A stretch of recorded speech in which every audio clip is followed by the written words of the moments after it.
responsabilidad del patriarca, del padre de familia, enseñarle a sus hijos lo que era la importancia de darle a Dios, lo que era la importancia de entregarle lo mejor a Dios. Ahora la palabra declara que había un tiempo determinado, un tiempo específico. El capítulo 4, el verso 3 dice que andando el tiempo se presentó Caín delante de Jehová. Dice que Abel también se presentó, pero había algo que marcó la gran diferencia delante del trono de la gracia. La escritura declara que ambos llevaron lo mejor, porque la ofrenda que se presenta delante del Padre tiene que ser lo mejor. Esto, cuando hablamos de lo mejor, estamos hablando de la calidad, que la calidad exterior simplemente manifiesta la calidad interior en la convicción interna que hay con respecto a mi convicción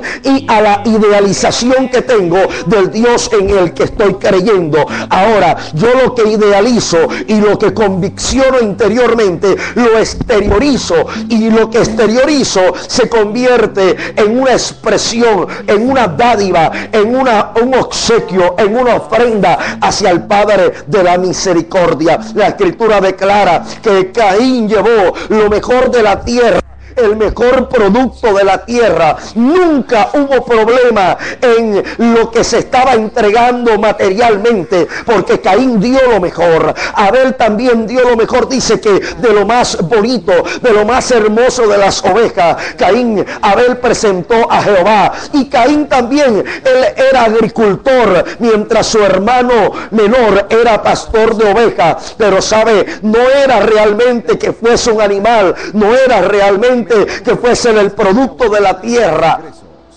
Realmente lo que marcó la diferencia en una a otra ofrenda fue la calidad, aquello que nace, que brota de lo más profundo del corazón. Cuando hablamos de excelencia, estamos hablando de la calidad que determina la preeminencia y la prioridad en mi vida. Cuando hablamos de excelencia, estamos hablando de sacar lo mejor. Cuando hablamos de excelencia, estamos hablando de apasionarnos con lo que hacemos para entregar, para obsequiar, para darle al Padre o a aquel ser que amamos lo mejor. La expresión que se manifiesta, que se hace tangible y palpable, la expresión emocional, la expresión sentimental y espiritual que se materializa a través de una ofrenda. Eso es la ofrenda. La ofrenda es la calidad de fe y la calidad de amor materializado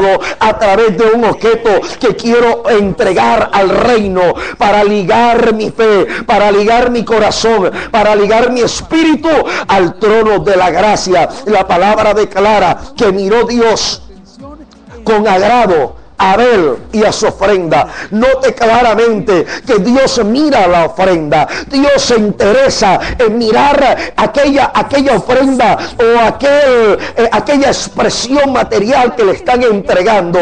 Él se motiva y anhela mirar y recibir aquella dádiva, aquel obsequio que le están entregando, estimulados por el amor y por la fe. Y pronto vamos a ver por qué realmente la ofrenda tiene tanto misterio espiritual. ¿Por qué tantos movimientos del reino de los cielos giraron en torno a una ofrenda? ¿Por qué mortandades se detuvieron a través de una ofrenda? ¿Por qué la dispensación de la gracia comenzó a través de una ofrenda? Cristo fue la ofrenda del Padre, el cordero sacrificial que Él presentó, que le dio inicio, que le dio comienzo a la dispensación de la gracia. Tantos movimientos se ejecutaron a través de una ofrenda.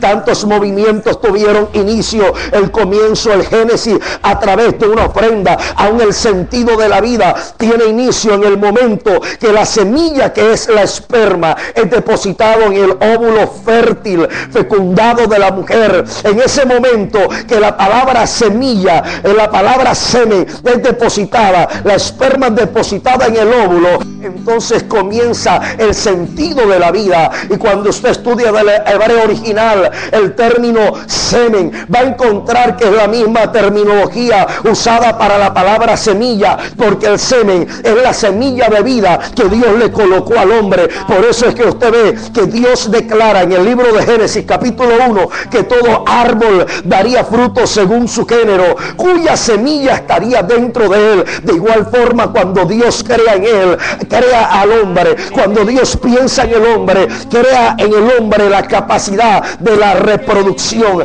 de la productividad. El hombre posee dentro de él el diseño divino para reproducirse, para impactar y proliferar su propia raza sobre la faz de la tierra, todo sujetado a una semilla. Ahora podemos ver claramente que Abel se presenta delante de Jehová, Caín también se presenta delante de Jehová, pero la gran diferencia fue cuando Dios determina mirar a la tierra, mirar la ofrenda que ellos estaban presentando. Y la escritura del Eterno declara que cuando Dios miró a Abel y a su ofrenda, lo miró con agrado. Note claramente que Dios mira la ofrenda. Dios se interesa en mirar, en calificar aquella ofrenda que se está presentando delante de él. Pero antes de Dios mirar la ofrenda, Dios mira al ofrendador. El versículo 4 dice: y Abel trajo también de los primogénitos de sus ovejas, de lo más gordo de ellas. Dice: y miró Jehová con agrado a Abel y a su ofrenda. Note claramente que antes de Dios mirar la ofrenda, Dios mira al ofrendador. ¿Por qué Dios mira al ofrendador? Porque la ofrenda no nace en la cartera, la ofrenda no nace en el corral donde estaban las ovejas. La ofrenda nació realmente en el corazón. Lo que tú quieres darle a Dios, lo que tú vas a proponer darle a Dios, no van a ser en tu lógica, no van a ser en tu billetera ni en tu chequera, no van a ser en tu cartera ni en el bolsillo. Realmente lo que vas a darle a Dios va a marcar la historia y las generaciones venideras de tu descendencia, a causa de comprender que tu ofrenda nace en el corazón, nace en el espíritu y te liga en el espíritu al trono de la gracia. La escritura declara que a través de una ofrenda Dios miró a Abel, a través de una ofrenda Dios miró a Caín. Esto quiere decir que la ofrenda provocó de que Dios mirara a la tierra. Esto llama la atención de Dios poderosamente cuando hay alguien que da a Dios con el entendimiento espiritual, cuando hay alguien que da a Dios con la convicción interior de su ser. ¿Por qué? Porque la ofrenda es algo interior que promueve, sabe algo, que promueve el reino de los cielos, pero no solamente es promovida por el reino de los cielos, sino que capta la atención del reino de los cielos. Dios se tomó la tarea de mirar a la tierra. Dios se tomó la tarea de inclinar su rostro hacia la tierra y mirar que allá abajo habían dos personajes que se estaban atreviendo a llegar al altar con una ofrenda, dos personajes que llegaron a su presencia con una ofrenda delante de su presencia. Eso conmovió a Dios, eso retumbó en el tercer cielo. Dios simplemente dijo: allá en la tierra hay dos hombres que me están presentando ofrenda.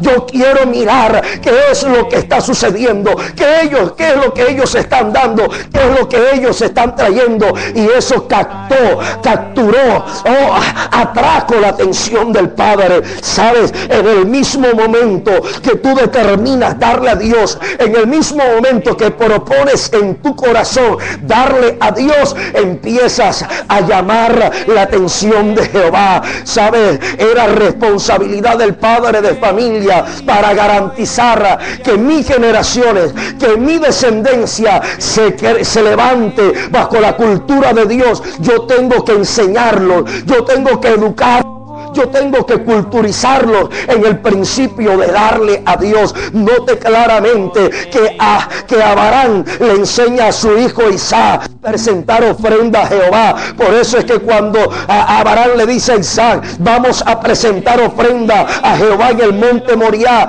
eso no le fue extraño a Isaac, porque realmente su padre le había enseñado a presentar ofrenda a Jehová. Usted puede verlo en el primer libro de Samuel, capítulo 1, cuando la palabra declara que Elcana se presentaba en el lugar donde Dios había escogido. En ese lugar Elcana iba con sus dos mujeres, pero también llevaba a todos sus hijos, y dice la escritura que le daba a cada uno una porción, a cada uno de sus hijos le entregaba una semilla, le entregaba una ofrenda. ¿Sabe por qué, mi amado? Porque era responsabilidad paterna, como patriarca, como líder de familia, enseñar a los hijos que nosotros captamos y atraemos la atención de Dios a través de una ofrenda. Era un lenguaje espiritual, era un lenguaje místico, era un lenguaje divino que el Padre constituyó para que el hombre pudiese expresar cosas sobrenaturales.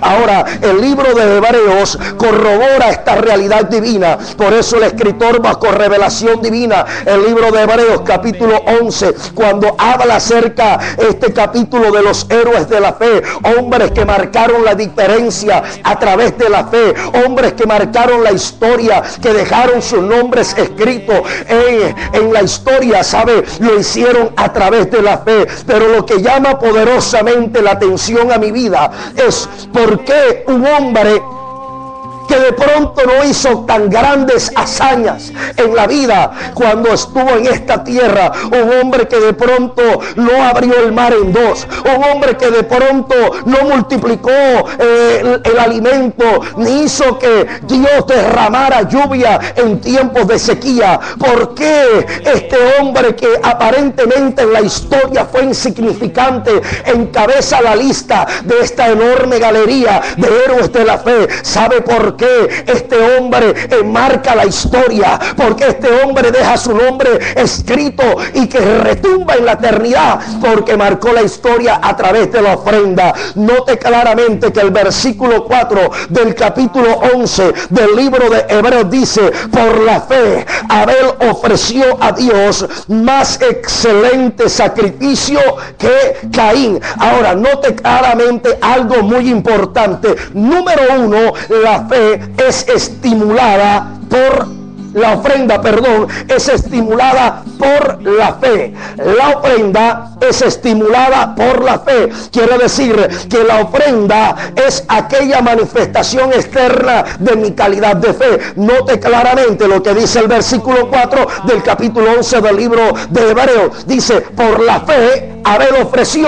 Lo que motivó, lo que estimuló la ofrenda de Abel fue la fe. Quiere decir que él dio, pero para él dar, primero creyó. Entonces, como él creyó de que el Eterno merecía lo mejor, entonces él fue movido por esa fe a darle lo mejor a Dios. Lo que estimula tu ofrenda es tu fe. Quiere decir que tu ofrenda es lo que manifiesta tu calidad de fe. Cuando hablamos de fe, estamos hablando de la convicción triuna de tu ser tripartito. Cuando tu cuerpo, tu alma y tu espíritu tienen arraigada la convicción plena de que Dios es absoluto y Dios se merece lo mejor. Entonces, cuando esa fe me posee, cuando esa fe me domina, cuando esa fe toma mi sentido, toma mi psique, toma mi lógica, mi raciocinio, entonces yo voy a moverme a que cada paso, a que cada acción que exteriorice hacia el Eterno como una ofrenda, como una expresión de alabanza, de júbilo, de gloria. Oh, ¿sabes algo, mi amado? Eso se llama el lenguaje de la fe. Por eso es que la palabra declara de que por la fe Abel ofreció a Dios más excelente sacrificio que Caín, porque la ofrenda es el lenguaje expresivo de la fe. La ofrenda es el lenguaje expresivo de la fe. La ofrenda es la fe exteriorizada y manifestada en el mundo tangible. Yo exteriorizo mi fe a través de mi calidad de ofrenda. El mundo ha estigmatizado la palabra ofrenda solamente a la parte material, pero cuando hablamos de ofrenda no hablamos solamente del dinero, del billete o del cheque o de algo material que yo doy a Dios. La fe encierra los tres aspectos de la naturaleza trina del hombre. Cuando se habla de ofrenda, se habla de ofrenda número 1 espiritual, se habla número 2 de ofrenda moral y número 3 de ofrenda material. Ahora, la ofrenda espiritual es aquella que declara la palabra en el mismo libro de Hebreos. El apóstol que escribe el libro de Hebreos dice: sacrifica a Jehová alabanza, frutos de labios que honren su nombre. Ahora, ¿qué